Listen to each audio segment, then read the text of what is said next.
Hello, welcome to the MMQB NFL podcast. That's Albert Breer over in Massachusetts. I'm Conor here in New Jersey, and I got decaf bombed this morning, Albert. I don't know if you know what that is. Decaf. So increasingly, I saw this on Reddit. I consulted a buddy of mine who was steeped in the coffee industry for many years, and apparently it's not uncommon, especially if you're an iced coffee drinker, where if they run out of iced coffee, you will just get decaf, and it's impossible to tell.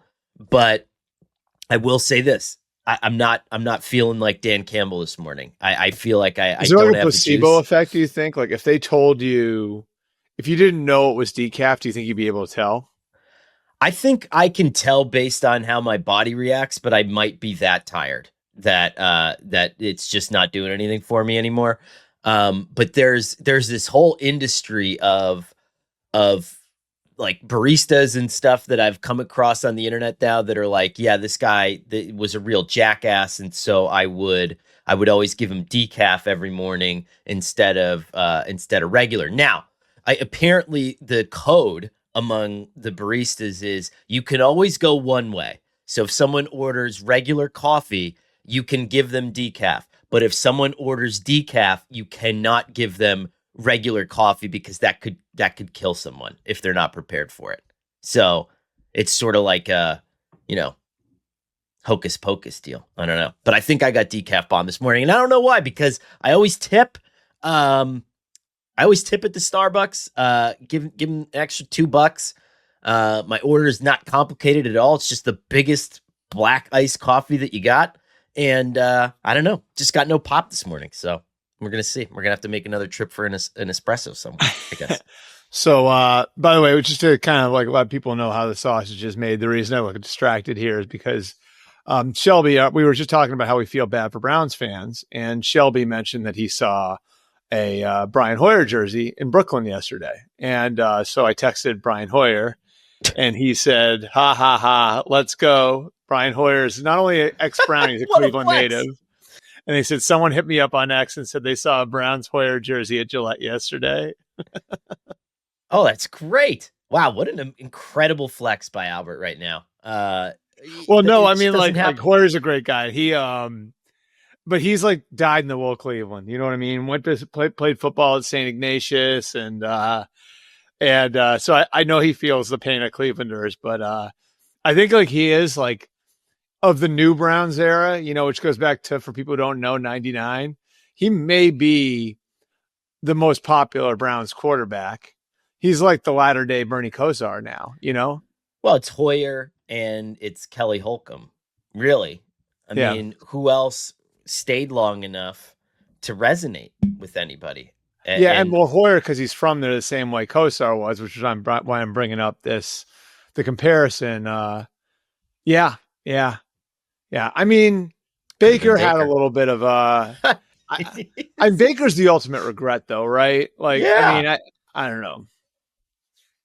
We'll get back to the Browns. Speaking of, I do have a take on them.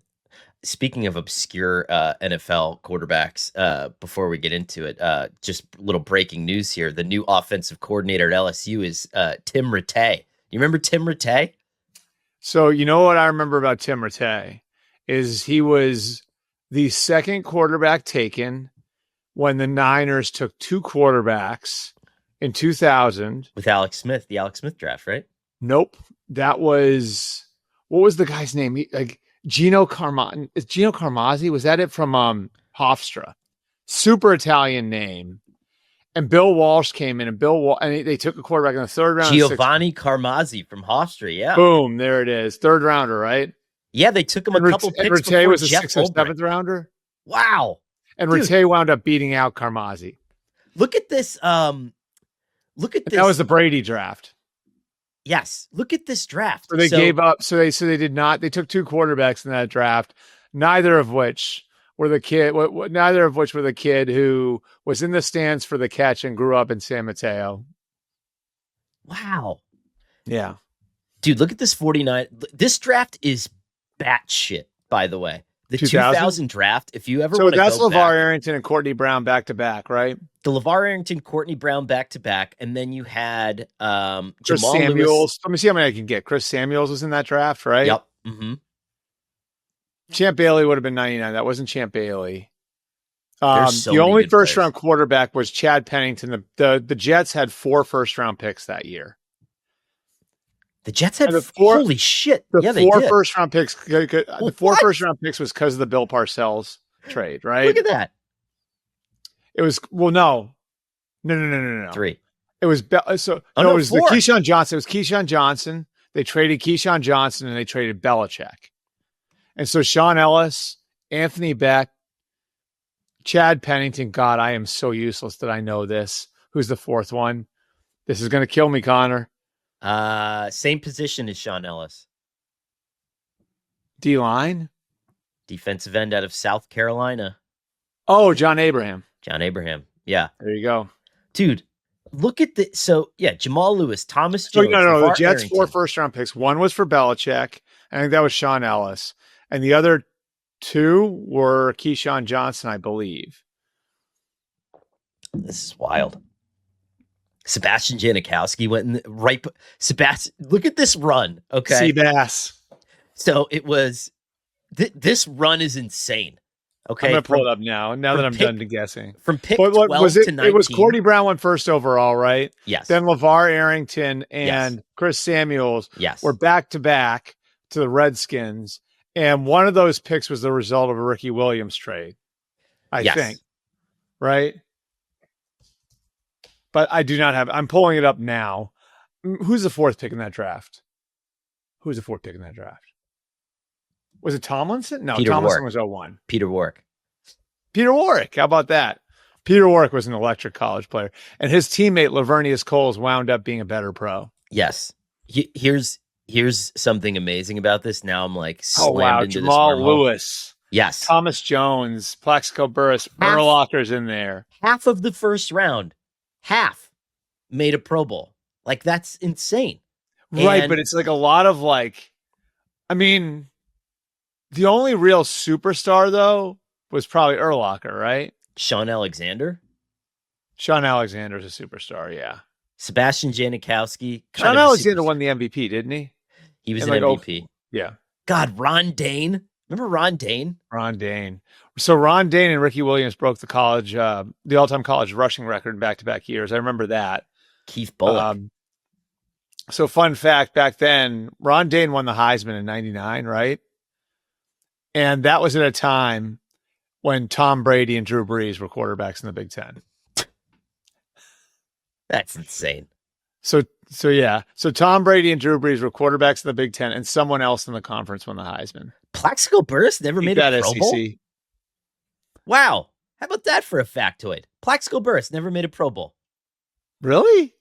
Yeah, his name's not highlighted here. We're both looking at Wikipedia, I think. Right? Wow. Man, That what is a real wormhole. good tool. The way that Wikipedia highlights it makes it really easy for you, you know? I agree. All right. Oh before we yeah, get- no, the Raiders got, that's right. The Raiders got some, I thought that was right. So the Raiders got not only Janikowski, but Shane Leckler in that draft. And Leckler's like maybe like Leckler might be the best punter of his era, right? we just shirt up those. special Kabir teams. Baja Biamila's in that draft. Dante Hall. This is a colorful draft. I was going to say, and to put a button on the 49ers draft, I mean, the Tim Rattay draft is when they also got Jeff Ulbrich, of all people. Wow, how about that? Yeah. Yeah, There you it's go. a great, wow, 2000 draft was awesome. All right, let me steer this ship back onto the road because we got a couple, there was only one game, Albert, of this entire weekend that finished one score. Everything else was essentially a blowout. I mean, it was a separation Sunday for sure. But Yep. I want to start with the Packers and the Steelers Sunday Night Football. It was a 35-25 Packers victory over the Steelers. Jordan Love completed 20 straight passes at one point, 29 of 37 for 360 yards and 3 touchdowns. Tucker Kraft with 7 catches for 143 I yards mean, and 2 Tucker Kraft touchdowns. looked like Gronkowski. 137 of those 143 yards Dude, came after the catch. I mean, It's so he looks crazy. like Gronk, doesn't he? He does. I couldn't tell if it was Gronk or if I was getting Kittle vibes, but there's No, but definitely a it's just no, flavor but of the that. way he Yeah. looks like just a freight train in the open field. You know what I Yeah. mean? Like that's Yeah. what it is with him. Is he just looks like God? I wouldn't want to tackle that guy in the open field. And I think the Packers are a great example of. I mean, look, like we gave them all the attention, rightfully so, for the Micah Parsons trade. Micah's a great player, but there are so many players in this roster now that I just think are continuing to get better. You know what I mean? Like, and it's just, I think the player development aspect of this, Matt LaFleur and his staff deserve a lot of credit for that because, like, Jordan Love's the most obvious one. He's kind of like the shiny example of it, but like some of their linemen, and then Tucker Kraft is a guy who they've continued to develop, and Romeo Dobbs and Christian Watson, and on the defensive side, you look at guys like Rashawn Gary's making plays and Edger and Cooper, and like it's all these homegrown guys that they've kind of like kept chipping away with. You know what I mean? Like and yes, like having like Micah Parsons makes a huge difference, of course, but this strikes me as like a really deep, well-rounded team. And I'm looking at it right now. If you're the Packers, don't you make a move? Yes. You know, like I would think about a corner if I were them. Oh yeah. Yeah. Like that's where I would look. Because I mean, they still good as they are. Like I think with like you saw a little bit of it with DK Metcalf, like when they're going up against the best teams in the NFC, whenever this is down the line, you know, and they've got to deal with Devontae Adams and Puka Nakua, or they got to deal with Devontae Smith and AJ Brown, or they got to deal with Jackson Smith and Jigba, or they got to deal with Mike Evans and Emeka Ibuka. I mean, I think they need a little bit more on the back end. That's just my opinion. But I feel like this team's like maybe like a defensive back or two away from winning the Super Bowl after watching them last night, especially the way they came from behind in the road, you know? I would go so far to say, and you know, it's easy for us to be playing around with other people's money, but yeah. I would give Jeff Hafley as many tools as humanly possible. I mean, this offense, I think what we saw last night, and I'll lump Pittsburgh into this offense is young, it's explosive, it's affordable. It's everything. I mean, even like say like a Savion Williams come on the way he did, you know what I mean? Like, and he looks like a legitimate weapon for them now. I don't know. No, it's incredible, and they just look, and especially next to the Steelers, like the Steelers are a 1/2 football team now. They really are. If you look at their second half stats, they're abysmal. They can't stop anyone in the second half, and they can't score in the second half. This might be low hanging fruit. Is that age? Yes, I mean, yeah, 100%. And that's why if I'm Pittsburgh, that's another team where you're already there. You're already all in. You know, why wouldn't you look at someone like, and this is probably fantasy at this point, but why wouldn't you look at someone like Chubb or Jalen Phillips or, you know, I don't know, like anybody, like I know that you love your pass rushers and your pass rush rotation. You know, you gotta find a way to get these guys some gas because Mike Tomlin was sending blitzes yesterday. Like I think the next gen stats thing with Jordan Love was like, oh, he was amazing against the blitz. And he was really good, but these guys also weren't getting near him, you know, when they were blitzing. So I don't know how much havoc they were actually causing, but I agree with your initial point, Albert, that like, okay, whether it's Reek Woolen or I don't know, Roger McCreary or somebody, let's see the Packers go out and really, I don't know, really solder this thing up. Give Hafley some more weapons to play with, right? I'm just like looking at like who they could go to. And I mean, I don't think like you know, like I'm like looking at the teams there, like a McCreary makes some sense. You know, do you call I mean, like the Dolphins really can't help you much. You know, I mean, like the big swing would be like, do you go to the Browns and ask for Denzel Ward? You know what I mean? Like, I don't think the Browns would part with him, but like, I think that's where you're looking, is like you're looking for a corner somewhere, and at the bottom of the league there aren't like a lot of great options. Like I I don't know. Again, like would the Giants trade a free agent they just signed in Paulson Adebo? Right. You know what I mean? Like I don't know. I'm really interested to see what happens, but I agree. I mean, I see both of these teams as buyers. Pittsburgh because you have no choice not to, and Green Bay because you're 5-1-1. Like, let's go. This is why you made the Micah Parsons trade. Like, let's hammer this thing. And to put a bow on the game, I would say this, Albert. I was never more struck with how well I think that letting go of Aaron Rodgers worked for both sides. And, people can say, what? The Steelers got beat by 10 points yesterday. Aaron Rodgers looks happier to me on the field than he has in a very long time. True or false? Doesn't he? Like, he was back to like 2008 Rodgers yesterday, where he was just so lost in the game, and he was doing the thing where maybe he's about to get sacked and he spiked the ball at a player's feet to get it incomplete, and he's yelling about offsides, and he's trying to work all that stuff. He looked vintage in terms of attitude. I mean, he ran away from Micah Parsons on that play. And similarly, Green Bay is just not bogged down by, I mean, there was just so much passive aggression there, I think, at the end. And every press conference is like, oh, what's Rodgers going to say about, their travel schedule, or their lack of weapons, or the fact that he may or may not come back and he's going to go into hiding and retreats and all this stuff. And like, both places look so much happier. It's like one of those divorces where you hang out with both couples and you're like, God, like, I'm so happy these people decided to split up. Well, and I mean, to me, like the true sign of everybody moving on was, I don't know if you saw the video, Melissa Stark had the report at the top of the broadcast where you just saw like how happy Aaron was to see everybody. And it didn't seem like what this might have looked like if he had played the Packers, his first year with the Jets. And I think that's indicative of the relationships he has in that building anyway. But I think if this had been that first year with the Jets, then you'd probably there'd be just like more tension there. And I didn't sense any tension, like it just felt like this was a happy reunion between Aaron and his former team. And, I talked to Jordan Love after the game, and he couldn't have been more effusive about like the stuff that Aaron did for him. So I think you're right about that. The Steelers are in a tough spot now, though. I mean, this is their schedule. Their schedule is tough from here on. I know out. They needed this one.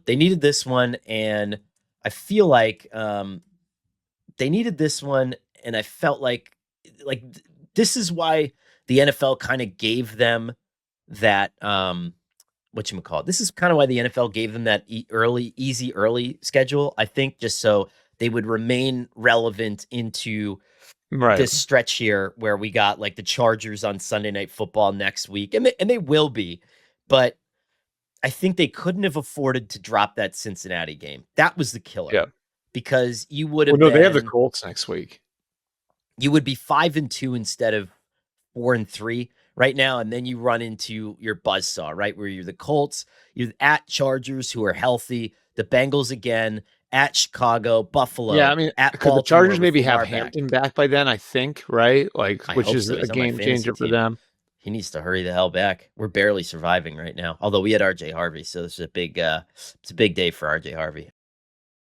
Have you been looking for a natural way to relieve aches and discomfort? The CBD gummies from Cornbread Hemp are formulated to work with your body, not against it. Guys, when you're a football writer, and I'm sure every other person can relate to this too, you're working all night, and then as soon as the games are over, as soon as you're done writing, it's not just an immediate go to bed situation. Your head's still flying around spinning. You're thinking of a million different things. These gummies just help you, put you in a good headspace. You're centered, you're a little bit more relaxed, and you're ready to kind of drift off to a great night's sleep. That's how I use them. Cornbread Hemp CBD gummies are made to help you feel better, whether it's stress, discomfort, or just needing a little relaxation. They only use the best part of the hemp plant, the flower, for the purest and most potent CBD. Right now, MMQB listeners can save 30% on their first order. Just head to cornbreadhemp.com/MMQB and use the code MMQB at checkout. That's cornbreadhemp.com/MMQB and use the code MMQB. Let's get moving on through these games. Like I said, this was not a spectacular Sunday, but we don't get a spectacular Sunday every week. And I like weeks like this because sometimes I feel like when the NFL does one of those blowout, like you feel like you've been drinking all day, like every game was within 2 points. It feels a little bit like, I don't know, like you miss a lot, and I think that there was some sloppiness defensively, and it led to a lot of breakdowns. This was like there was a couple teams that just kicked some ass, and I think that there's nothing wrong. There's nothing wrong with that. So let's buzz through a couple of them here, Albert. Just get some thoughts on your end here. Dolphins 34, Falcons 10. I did not expect, and I will raise my hand and I will say that I'm wrong. I did not expect Kirk Cousins to look this bad. I mean, man, that was disappointing. I did the worst. So my partner and I in fantasy football are struggling right now, and he dropped Aaron Rodgers after 2 weeks ago because CJ Stroud was available, and he's like, I'm buying low on Stroud. We're getting rid of Rodgers. He's going to peter out. And I was like, okay. And then Stroud has the horrible game last week against the Seahawks, and Rodgers plays well. So this past week, I was like, you know what? I'm out on Stroud. I'm buying low on Kirk Cousins. And so I cut Stroud, and then I pick up Kirk Cousins. Whoops. And that was awful. And we both agreed to just leave the quarterback position alone for the time being. Hopefully we can get one of those two guys back. But this Falcons team, I mean, that little run there looked like a mirage, Albert, because this is a couple weeks in a row now where they look nothing like what we saw a couple weeks ago. Yeah, they are. I said this, on social media yesterday that I think they're the hardest team to read in the league. Like you see a talent and ability there. They're getting more out of Kyle Pitts now. They've got Drake London. Bijan's one of the best players in all of football. Their offensive line, I know, there's been injuries, McGarry's hurt and all of that, but like their offensive line should be awfully functional for where they are. They've invested in the defense, and I mean, back-to-back losses where you play a just completely beat up Niners defense that got just annihilated by CJ Stroud, the Texans, yesterday. And then the Dolphins in back-to-back weeks, you can only score 10 points in each of those games. And then you look what happened before that, and they destroyed Buffalo, And so it just, like, a lot of this stuff doesn't match up. Then you go before their bye. They beat Washington coming off of a 30-0 loss to the Panthers. It's like, how does that make any sense at all? It doesn't. I mean, they're the most schizophrenic team you could possibly imagine. And even like the beginning of the year, they beat the crap out of the Vikings, so you see like those flashes, and now they'll go into New England next week, and they go to Indianapolis after that. And it really feels to me like the Falcons season's on the line the next couple of weeks, because it's going to be really hard. As good as Tampa is, I think there's going to be no catching Tampa if you lose these next two in a row. It's funny because, and right now by record, those are two of the best teams in the AFC, and they're both on the road. It's funny because I think for a little while, the Raheem Morris suffered from the ailment that, like, okay, they picked me over Bill Belichick, right? And now that doesn't seem to be, a problem anymore, a concern that bothers anybody, and they're probably like, thank God. I still do think that this guy's probably on a shorter runway than he is, and than he might have been in other years. I mean, you already dumped the defensive coordinator, you switched that up, and would they give him a third season? I don't know. I mean, that's starting to become a situation that I would probably put. What did they do? I would move it from orange to, I'd move it from green to yellow, or whatever, green to yellow, yellow to orange, orange to red. I would move it from green to yellow. I mean, that's just a thing that, I don't know. I mean, I'm starting to feel a little uneasy about that. Yeah, it's I just, it doesn't seem like they have anything they hang their hat on. And it should be I don't know. It should be Bijan, right? Yeah, and I mean Bijan wasn't even in for the last, Bijan wasn't even in for like the last quarter of this game against the Dolphins. And really quickly, we should just give Tua Tagovailoa a lot of credit. Did you see his eye in this game? No. He had like an eye issue pregame, and like his. So I'm trying to do it Like like one of those, stage like, I didn't see it. stage So right. hold on. Let me look that up. So it was like, what did it look like, a pink eye situation or, Yeah, I wasn't gonna say that, but yes, yeah, it looked like he looked like the roommate in Knocked Up by the end of this, and it was, but he slung it. I mean, it was probably the so they best have that a he's looked. visor on him, which he doesn't normally wear a visor, right? Yeah, and Oh, he geez. Yeah. isn't that crazy? Dude, that looks like textbook pink eye, doesn't it?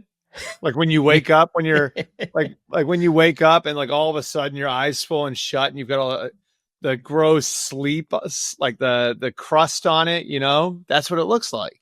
It It does. 100% looks like that. It really. Got to look in the hotel they were staying at on Saturday night, huh? What's going on there? You, you guys farting on pillows? But yeah, um, you never know. But good for them. I think the Dolphins I needed mean, that. That shoot, was he an played extra great game. though. So I mean, I'm not going to say try it again, but no, I'm kidding. he wore sunglasses to the press conference too. I didn't see that. Jets 39, Bengals 38. I'm just going to say this, Albert. And I know What a that blown opportunity, huh? blown opportunity for Cincinnati, but I'll start here. Nick Mangold was a Yeah. mensch of a human. I covered him for like 2.5 years. I know that you probably did too. He will be missed. There's nothing, there's no ifs, ands, or buts about it. And I think I was watching that game and I was like, God, you hate to do that tropey thing where it's like I feel like he was there, but Nick Folk said it after the game. A couple of the guys said it after the game, and like, how else does that? How else does that Brees Hall pass get completed? And he had so many double clutches, that toss, and then Yeah. throws it, and Mason Taylor grabs it. You're just like, I don't know. Sometimes you think that there's something supernatural going on there, but good for the Jets. Good for Aaron Glenn getting off his backside and getting a W. But you're right, Albert. Really, the large scale NFL implications here are what a missed opportunity for the Bengals. Well, like this, yeah. This is bad. Yeah, I'll just say a word about Nick really quick. Like Nick was a freshman when I was a senior at Ohio State, and he, I can remember, there was,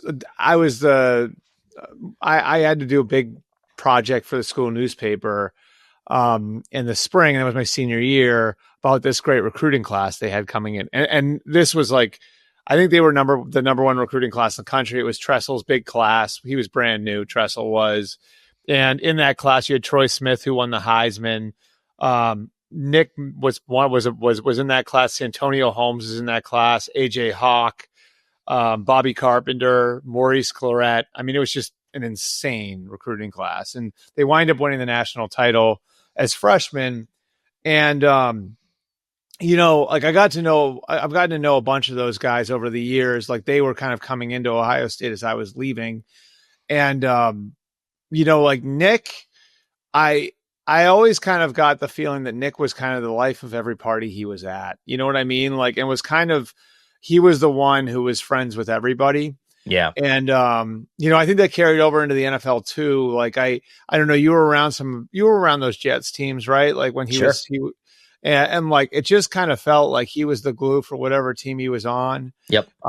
And really, like, you could see the relationships he built and what kind of person he was, and how after he left Ohio State, after he left the Jets, he like remained such a big part of those places, despite like the fact that he was a center. You know what I mean? This wasn't like a high profile receiver or a quarterback or a pass rusher. Like, this was a center. You know what I mean? Like, and he remained kind of a big piece of the places that where he spent his career. And I think the reason why is just the kind of person he was, Yeah. And, Bobby Carpenter, wrote something for my column yesterday. I urge everybody to check it out. Yes. On his friend, and he was actually, believe it or not, high school teammates with AJ Hawk. So he and AJ Wow. Hawk went to Centerville High School together, which is Kirk Herbstreit's high school. It's in Dayton, Ohio. And so like AJ and Nick grew up together, and it's just like it's not very often that, things happen that or just takes your breath away. But when I saw the news, it took my breath away yesterday morning. You know what I mean? And I'm with you. I think it's the fact that game was 45 minutes from where he grew up and some of the things that happened in the game, it's hard not to think that like just the way some of those things played out were just meant to be. 100%. He was up here in New Jersey, was coaching offensive lineman at the high school down the road. Just a great dude through and through, community man, great dad, all that stuff. So he will absolutely be missed. And man, if you, if you're in a position, I mean, it was kidney disease, if you're ever a match, all that stuff. I mean, get tested, see if you can help someone and, and possibly save a life. I mean, I think everybody thought like when he put that out on social media looking for a match, like that he'd have more time than this, it's really, really sad. It is. 4 kids, wife, just awful. No good way to pivot here. But on the Bengals, I mean, like I just think the opportunity that they had in front of them, dude, like I looked at this, like they have a chance to like really to create an opportunity for Joe Burrow to come back into the lineup in the middle of December and man, put your foot on the gas and go. And, I think this kills the momentum that they had coming out of the Steeler game. They got a chance to get it back now, so they'll play the Bears on this coming Sunday, and I think they'll have a chance to win that game at home, and then they have their bye to regroup a little bit. But coming out of the bye at Pittsburgh, New England's tougher game than it looked like it would be, at Baltimore, at Buffalo, Baltimore. So Joe Flacco is going to have to play really good. The defense is going to have to be a lot better for them to have a chance to create a situation where, Joe Burrow is going to be returning to play relevant games in December. We'll see what happens there with Cincinnati. Patriots 32, Browns 13. I don't have a lot here other than the fact that Drake May continues to be a superstar. I think the Travion Henderson hive is starting to get a little bit of what they want. And you brought up the Browns in our pre-show that the Browns should trade Myles Garrett. I'm 100% with you. I mean, whatever they told Myles Garrett, and I remember watching the clip, and I forget what show he was on, but he was like, "Oh yeah, management told me their plan, and I'm on board." Well, I can't imagine this was the plan that he was relayed. I don't know. I mean, first of all, like I will say. I have a little bit of a difficult time having too much. Myles is a great, great player, right? 5 sacks. Like it's just a couple of plays that he made in this game were just out of this world. Like one of one, no one else on the planet can do that types of plays. Right. Mm-hmm. So that's all acknowledged. I just don't think I don't think his timeline matches up with the teams anymore. Like the team is clearly retooling now. And, so, like you've got some pieces in the draft that I think have a chance to be really good players. It's a shame to see Carson Schlesinger go down on Sunday, but he's going to be, looks like a great player for a long time for them. Mason Graham, Quinshon Judkins, Harold Fannin. It looks like they've got a good basis of a good base of young talent now coming out of that draft. They got 2 first-round picks next year. I just, by the time you get to the point where you're competing for a championship again, what's Myles Garrett going to have left is my question, you know? And I just don't think he turns 30 in December. I don't know that the timelines match up. And so then the question becomes, are you better off just trading him now? And maybe you get 2 first-round picks for him.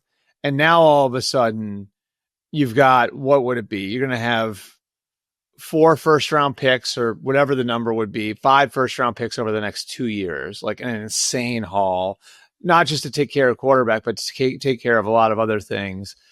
You mentioned like the kind of happy divorce between between Rodgers and the Steelers, right? And why that makes sense.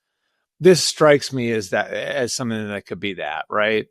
Like if you're Detroit or Buffalo, would you trade for him right now? Oh, I mean, yeah. Now, the problem with Detroit would be that you then set the floor for the Aiden Hutchinson negotiation, right? So, like, you're going to have to pay him what you're going to have to pay Aiden and what you paid Miles. But I mean, if I'm Detroit, I would be very tempted to do that. You know what I mean? Like, if I'm Buffalo and I look where I'm at and I'm like, we're in a championship window. We got a lot of good players here. Like, could this be our version of the Micah Parsons trade? I would do it. You know what I mean? Like, I don't know. I think there are a couple teams here that are in a position to throw caution to the wind and make a deal. Who else would do it? Who else should do that?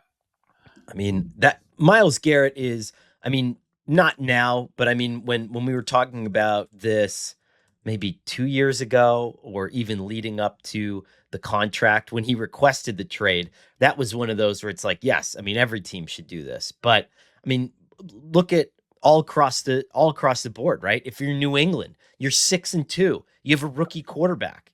Buffalo.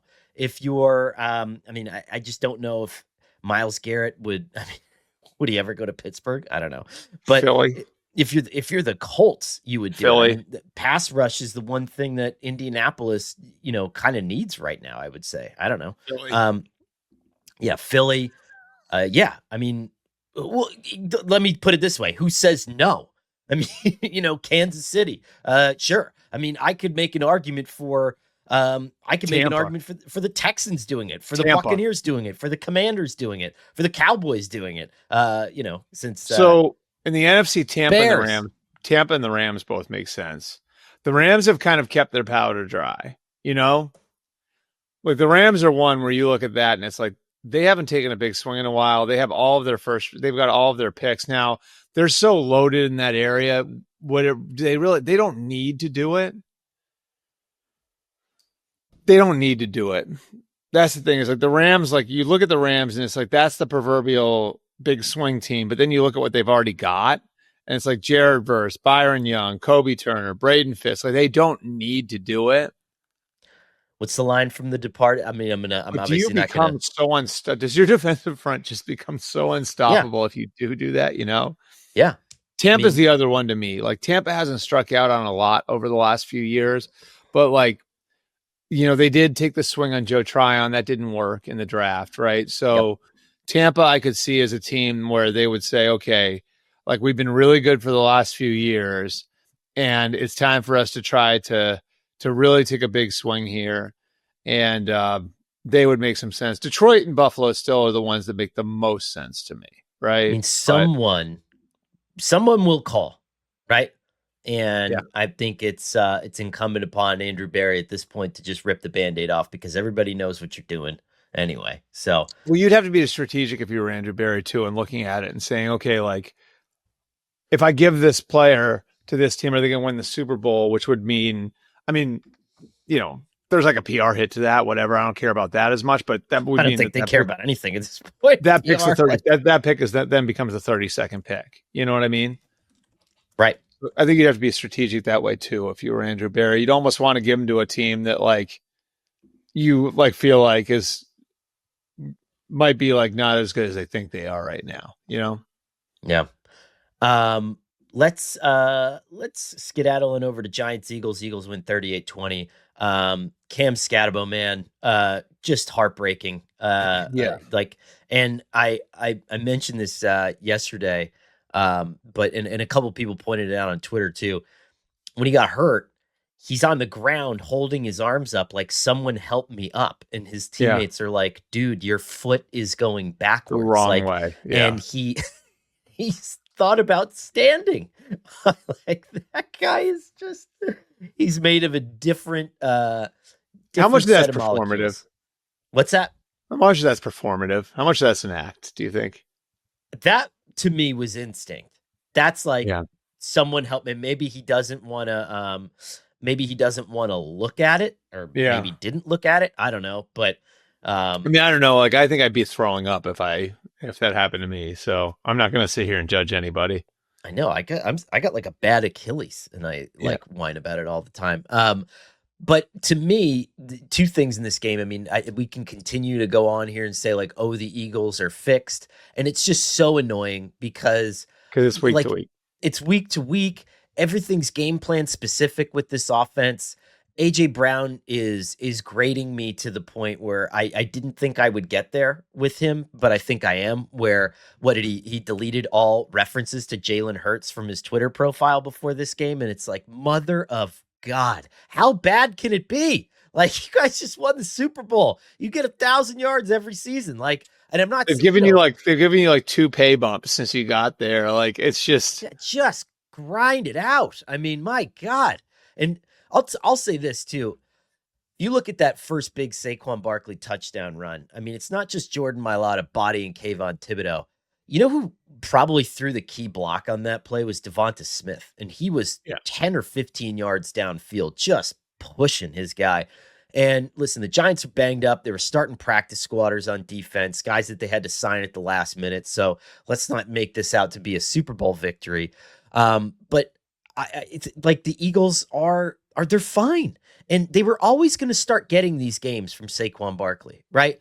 I mean, did we honestly think that running game was dead in the water when we were watching it? And I think it's like a good example of like how they can win different types of fights, and they can be and I talked to Nick Sirianni about this last week, like how they can be what they like their goal is always to have the type of team that can be whatever it needs to be in a given week. So last week, and this is like the really terrifying thing if you're another team in the NFC, is how many teams could have 2 receivers go for 300 yards one week and then the next week rush for 275.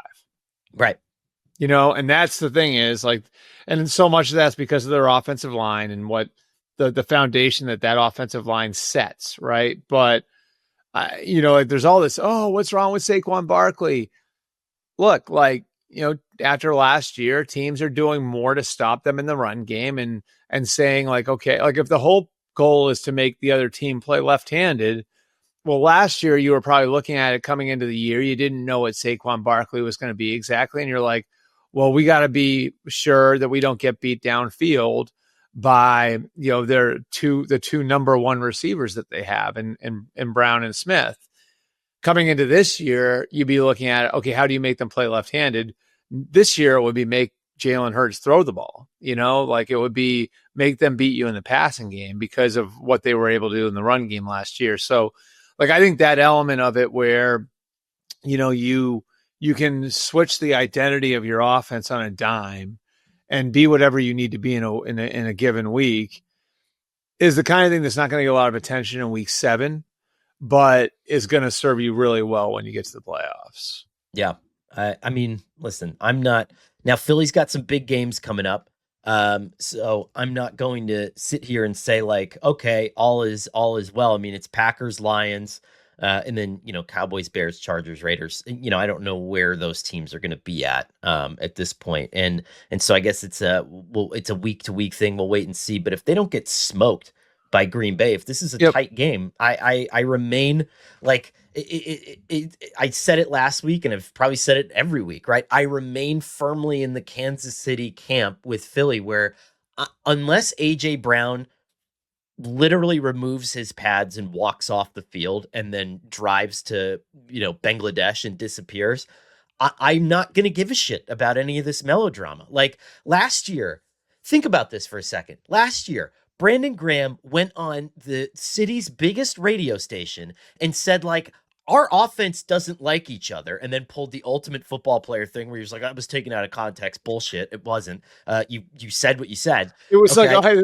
That's the thing. So there was like audio of it. Like, dude, like we heard it. Yeah. But we just didn't. Yeah. There wasn't like the proper, novelization nuance there. I don't know. But, and this team won the Super Bowl, right? New coordinator. They went make it to the Super Bowl. Like everything is fine. Everybody needs to shut up, It just drives me crazy. It's Philly, and like every game is the biggest deal in the world. Every week is the Super Bowl. Now, and they're either the best thing anybody's ever seen, or everybody needs to be fired or cut. And so, look, like I know I sound like a broken record here, but this is one of Sirianni's greatest strengths is like his ability to manage personalities, his ability to get the most out of people. I think allows them to cast this really wide net from a talent perspective. It's almost like Tomlin in Pittsburgh. You know what I mean? Like where you're able to bring in guys with big personalities, with different personalities, because you know the head coach can manage it, you know? And so I think Nick will find a way to get through this. It makes like the reason they're not trading AJ Brown is because it makes no sense to trade AJ Brown right now. And maybe it'll make sense after the season where they've got the wherewithal to replace him. But right now, like, how are you going to replace that guy in your offense? I know they didn't have him yesterday, but how are you going to replace that guy in your offense in the middle of the season? It just won't happen. The only thing else I'll say about this game is horrendously officiated, just awful. It was bad, flat out. We have lots of those. I mean, I don't know. This was a we bad need to do like a full officiating episode at some point, because it's a problem everywhere. And in every one of these, like in so many of these games, we have situation where like the explanation screwed up, or the operation and the mechanics of the officiating are wonky. Again, like I think they need to take the whole thing down to the studs, but that's just me talking. I'm sure Roger and all his people have a million different stats about how the games are actually moving more efficiently now. Because numbers are like hostages. You can make them say whatever you want. I will say this. I've just like turf is like not bad for players. It's so funny that the NFL, I wrote it when it happened. So the Chauncey Billups thing in the NBA was a massive nothing burger to me. Like, Chauncey Billups was playing in poker games. Oh no. And then Terry Rozier, like they tried to make it like Breaking Bad, and they were like, he counted the loot at his house. It was $200,000. And I'm not like, for us, $200,000 is a lot of money in the grand scheme of things. Like, you can barely buy a Jeep Grand Wagoneer for that money. And I'm just saying that, like, is this really what would be tough? Are we really? Although I guess this money was not taxed, right? Because well, it will be now. But I wrote at the time, I was like, this is your chance if you were the NFL to become. Because the NBA's had Tim Donaghy, they had Jonte Porter, they had Terry Rozier, now they have Chauncey Billups. And whether they're nothing burgers or not, and I really think a lot is like Donaghy was a big deal. That was massive, right? That was like stuff, I mean, yeah, that was different than these for sure. I mean, that was like a paradigm shifting, like potential league shattering revelation, right? The rest of the stuff is a nothing burger to me.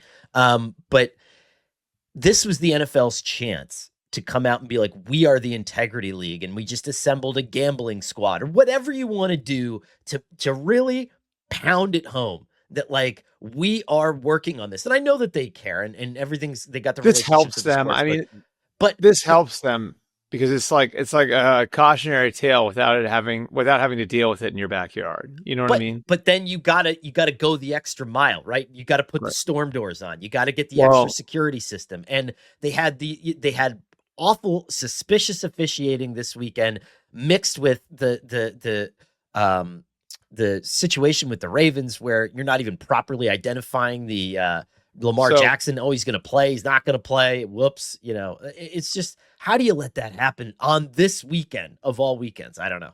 So here's why you can trust the NFL on this, on gambling. Okay. Because it affects the bottom line, because they're protecting their business, because they have so much interest in being able to make money off of the gambling companies and partnerships with the gambling companies, that they will not do anything to jeopardize that. So they are going to do everything they can. They're going to go the extra mile to make sure that none of this stuff happens in the NFL. And they can't prevent everything, but they're going to do absolutely everything they possibly can. And it's not out of the goodness of their heart. It's not because there's a bunch of people at the league office, running around like really hung up on the integrity of the game. It's because it's protecting their business interests. Having those relationships with the gambling companies has been so lucrative for them. And they do not want to stop that money train from rolling down the tracks. And one thing that can stop that money train from rolling down the tracks is if there's all kinds of improprieties happening within the sport that involve gambling. So for that reason, they are going to do everything they can to prevent gambling from being a problem in football. And I think you saw it like even a couple of years ago with the whole Lions parking lot thing. It's just, Right. I mean, to me, I just have a hard time seeing where this is going to be a big issue when the NFL is going to throw all of its might behind making sure it isn't one. The Bills blew out the Panthers 40-9. I think this is one of those games where you feel double twisted, right? Where you're like, you feel a little gullible for being like, if the Panthers string a few things together, could they? And they're just not there as a team. They're just not there.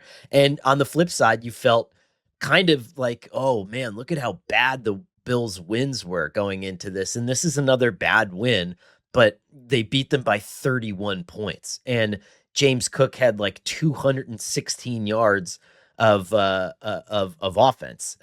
So, it looks fine. Now, again, you're playing Andy Dalton, so, take that for what it's worth. But, man, I mean, the Bills look good. Holy smokes. They barely had to take the cover off the Ferrari here. I mean, Josh Allen threw it 19 times, like they really went into this. It was interesting because I did talk to James Cook after the game, and he said that there was some soul searching during their bye week, and that there was a feeling like we need to get back to the fundamentals. And he said to me, like, we had our best week of practice. I still think if they're firing on all cylinders, this is the best team in the AFC. They have to make moves at the deadline, though. They have to. I mean, the Ed Oliver injury is big. That's huge. Yeah, they have to do something at the deadline. And I wholeheartedly agree with you there. I think doing something to add to their pass rush, add another player to their pass rush, could go a long way. And I think you look at although I think they're okay, they could use another receiver. But a lot of teams are that way. But I still think like when they're firing on all cylinders, this should be the favorite to win the AFC. Yeah, they need to behave like it, though. And I'm not saying that they haven't to this point. I mean, they were aggressive in free agency. I think they patched a lot of holes, but this is like a call the Titans about Jeffrey Simmons and just see kind of, you know what I mean? Like this is you can't keep circling the edge here if you're the Bills. Like you got to go all in. And I think that this is time is now. Ravens 30, Bears 16. I mean, what a moment for Baltimore, just to kind of get off their hide. And you theoretically, I guess you get Lamar Jackson back next week because this past week, you get him back on Thursday because, he practiced with the scout team, but not with the first team, which is what the whole snafu with the injury report was. And I love John Harbaugh, who said after the game that, declaring him whatever limited and then questionable, whatever. He's like, this was an honest mistake, but I also had nothing to do with it. So did he say that? I missed that. Well, not that matter of factly, but like this was an honest mistake. We didn't know the rule, which like, I don't know, does one of the longest tenured head coaches in the NFL not know the rule? I'm not sure. But yeah, I mean, maybe they were able to, I don't know, maybe they were able to force the Bears into a little bit of preparation for a player that they weren't going to end up facing. I don't know. Well, yeah. I mean, that was what was funny about it. Is like, there are a lot of people who are very into gambling who are like, yeah, see, I'm like, I think the next time that John Harbaugh knows the betting line for his game will be the first time. I think if there's anything you want to be suspicious about, it's exactly what you were talking about. If there's any reason that they would do this intentionally, it's for competitive purposes. It would not. That's what I was thinking. I thought they would be like, you know what? Maybe we've done our research. We know probably what the spectrum of the fine and the draft pick loss is going to be. This legitimately pretending that this guy will be our quarterback and then pulling an okey doke is probably that little bit of an edge that we need to get Snoop Huntley to a victory and then get Lamar back in the lineup. I mean, I'm not accusing them of that, but I'm saying I could understand the thought process if The that's where they're going. gamesmanship there, yeah. And Yeah. yeah, this is a huge one for them to be able to get this and then get Lamar back and then have the 10 days then after the Thursday night game against Miami, assuming that's the way it goes. The Ravens, I think we talked about this, Connor. They have a chance to get over 500 by Thanksgiving, I think, if you look at their schedule. And it's actually interesting because like it wasn't just him. It's getting Roquan Smith back. They've had Kyle Hamilton back for a couple weeks now. Derrick Henry's starting to look like himself, and I still think it's one of the most talented rosters in football. And I think like look, the injury handling of Lamar the last couple of years has been interesting.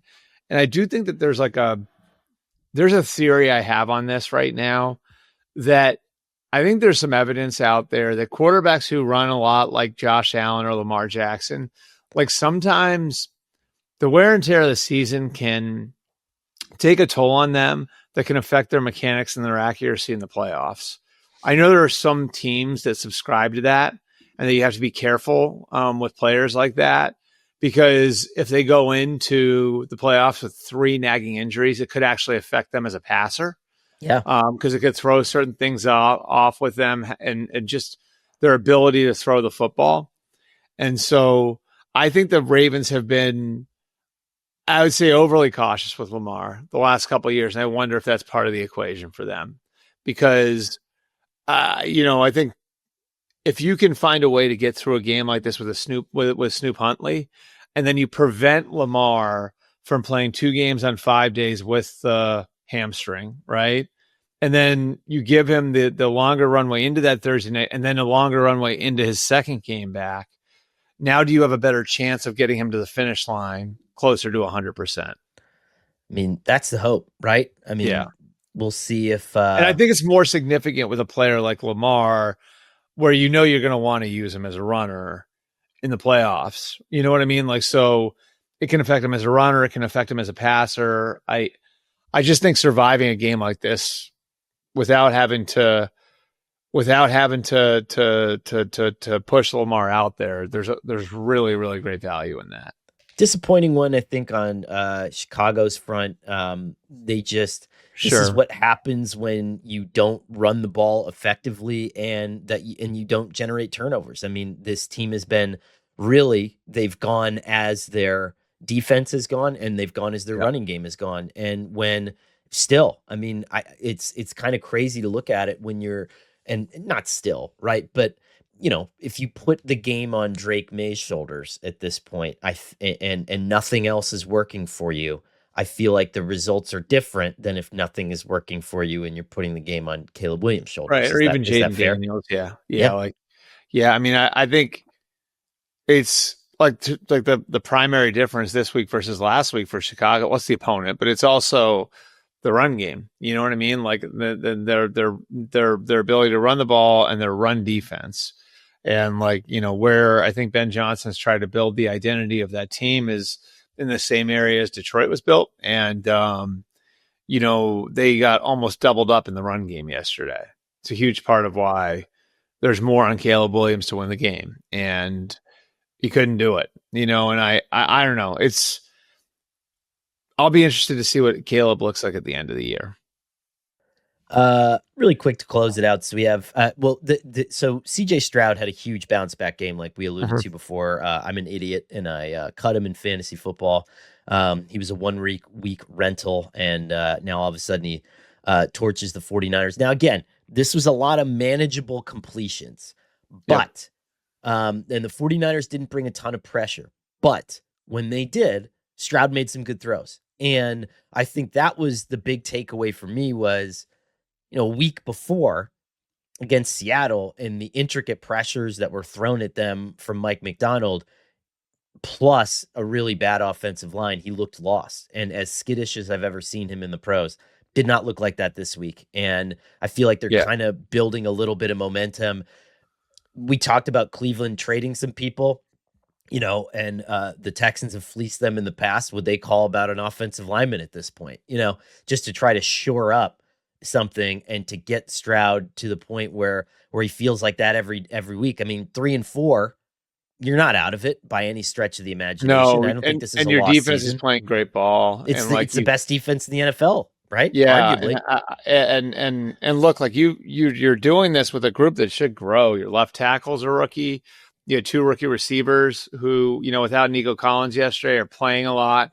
You got the rookie offensive coordinator who is, still, still growing and still getting the offense playing the way he wants them to. I thought CJ played great yesterday. And I think the reason CJ played great yesterday is because he just went out there and played point guard and he took layups. And I mean, there was no Nico Collins either. There was yeah, that's what I'm saying. There was a check down in that game that went for 50 yards. I was talking to Dalton Schultz about it. I was like, that's the things that those are the things that we're missing. Like we weren't taking the easy stuff. He's like, in this game, we took the easy stuff. And that's what makes all the difference in the world. And so I think, like this Houston team, I've felt this way all along. Like I think the talent there is good enough where if CJ is playing well and the offensive line develops, I don't see why that wouldn't be a team you would look at and say, in a month and a half from now, they could be a force to be reckoned with because they're already really good on defense. They've got weapons. The quarterback's talented. Now the run game is like, where you're at without Joe Mixon's, fair question for sure. Can Woody Marks continue to get better? Are you going to be getting more out of him at the end of the year? How much does Nick Chubb have left in the tank? Those are all fair questions, but I still think the ceiling is pretty high for this group. I do too.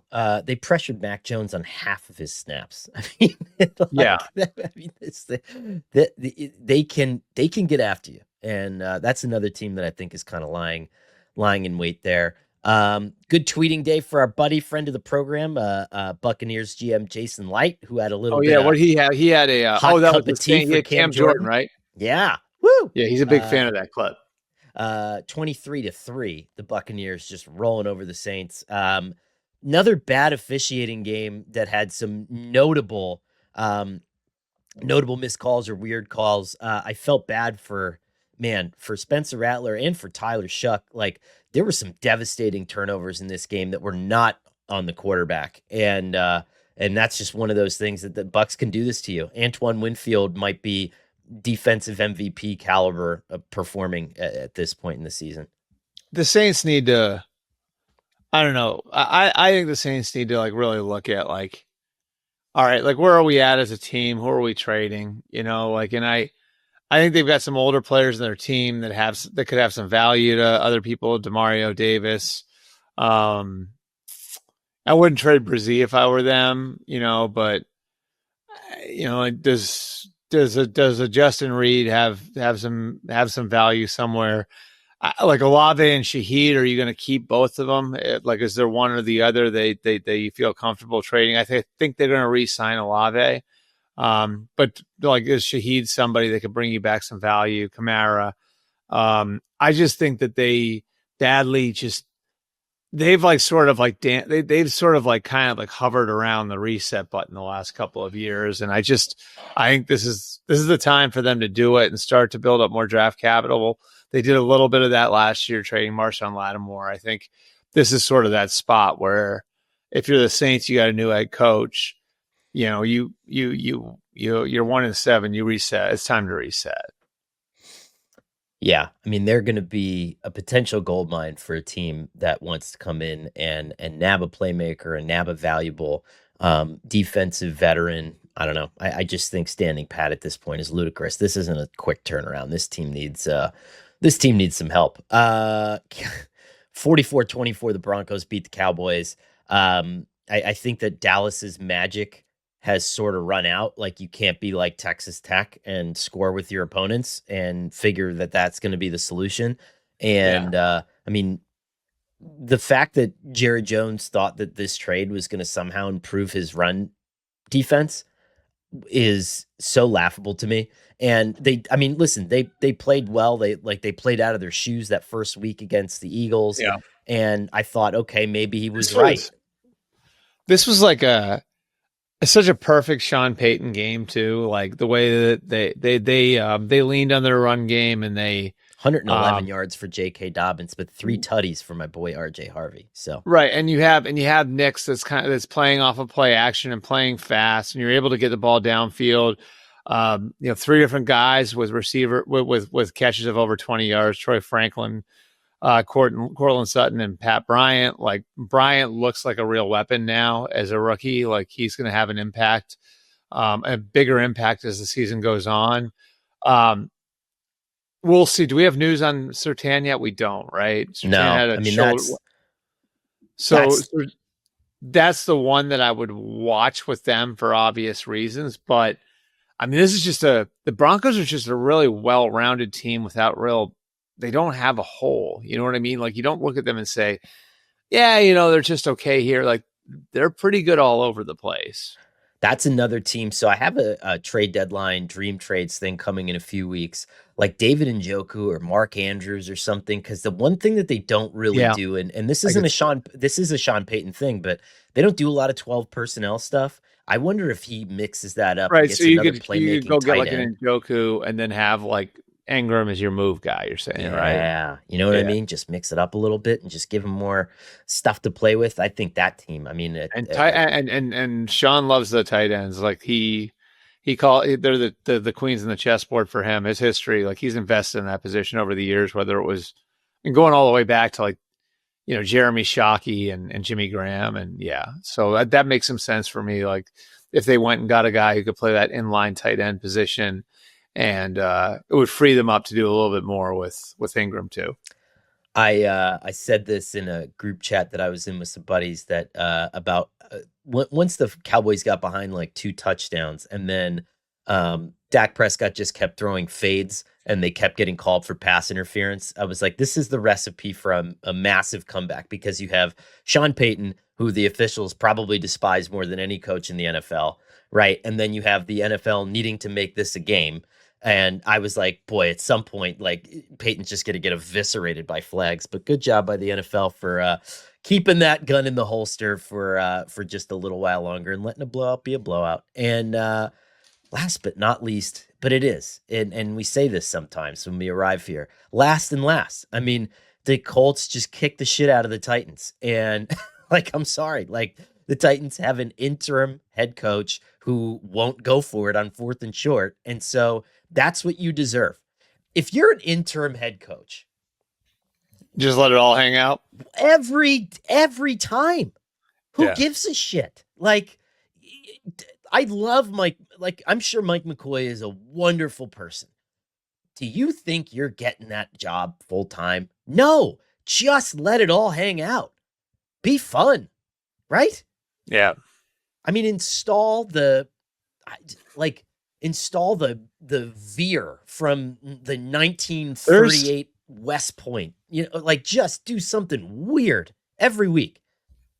I do have a take on the Colts now, though. Like I think the Colts were really good, and Anthony Richardson was just that bad. Yeah, Like the last couple of years, and they're I think the Colts, their talent, they're like I was on the phone with Jonathan Taylor after their game, and he was just like, "No one can cover all of us." You know what I mean? Like, and he goes down the list of names, and then I went and looked up like how all these guys are playing statistically, and it's not necessarily one guy over the other, but Taylor's one of the best backs in football. I think Tyler Warren's becoming one of the best tight ends in football. Pittman's a really good receiver. Pierce, Downs. It's just they've got like depth and answers all over the place. And then you look at the defense, and now with Lou Anarumo, it's starting to play better. And Latu and Buckner and Zaire Franklin's been a good player for a very long time. You bring in Cam Bynum. I know Ward's out, but like, I don't know if we're giving enough. I don't know if we're giving them enough credit for how talented they are, and that maybe like just the sort of bust that Anthony Richardson was covered all of this up. Well, yeah, because if you look at their and again, these are subjective, but I mean, they had a quarterback tap out of a game last year. Yeah, and still won yeah. 8 games. You know what I mean? I mean, he won games with Gardner Minshew and and Joe Flacco and Flacco's good, but it's it's not he's not whatever a Band-Aid that's going to cure all your Yeah. ailments here. But I mean, the Colts pass block and run block stats are largely similar, which is insane to what they were last year. They're a little bit better this year. The difference is now that Jonathan Taylor is operating in offense. Do you know how many times? So Next Gen Stats has the 8-man in a box percentages. Yeah. Jonathan Taylor, it was like 10% of the time he got a loaded box. Like nobody's like if you're the Titans, you're not trying to, just maybe bite the head off of that first and then make Daniel Jones beat you. I don't know, but they present so many like an insane level of mismatch, like Jonathan Taylor told you. And I urge everybody to read Albert Breer's takeaways, which are on SI.com now. Lots of good stuff. If we didn't get to it here, I'm sure we got to it there. All right, gang. Well, we got a fun Monday nighter, and then we're gonna roll into next week. Only one Monday nighter, thank God. I mean, I need a picture of food tonight, Connor. Is it a food pick kind of game? I mean, it's Commanders Chiefs, but it's not like a classic. Like this is I think the Chiefs are going to put up like 38 points on the Commanders defense, Yeah, I think that this one, I think the Chiefs are going to, I think this is like the Chiefs announce themselves to the country game. Like people who are really paying attention already. People who are really paying attention know like the way they're playing. I think this could be the, all right, they're all the way there game. And then they play Buffalo next week. And that'll be interesting. I'll leave it with this. If Troy Aikman. Ooh, next week's Monday nighter. Ooh. What is it? I was just kind of curious to see what was going on next week. Because we were talking about games where you take pictures of your food. Cardinals Cowboys next Monday night. Woo! That's one where you say, "Hey interns, what are you doing what are you doing on Monday night?" I'm just gonna leave it with this, Albert. If Troy Aikman comes out and says, "Yeah, you've reading everybody saying that this Chiefs dynasty was over." Well, no, nobody was saying that. We all thought the Chiefs were going to be fine. Stop doing that. And I heard you do it, Spiro Dides, yesterday, and I heard a bunch of you guys do it, and stop doing it where you're like, well, if you read the papers, it sounds like everybody. No, most of us are smart. Most of us are nuanced. You take the one outlier opinion and use it as a very blanket, well, the media was saying this. Stop doing that. Listen to this podcast before you do your broadcast. God damn it. It's a good one. Anyway, we will see you guys on Wednesday/Thursday. We're going to put a bow on this. We're going to preview next week, and it's going to be awesome. You're going to love it.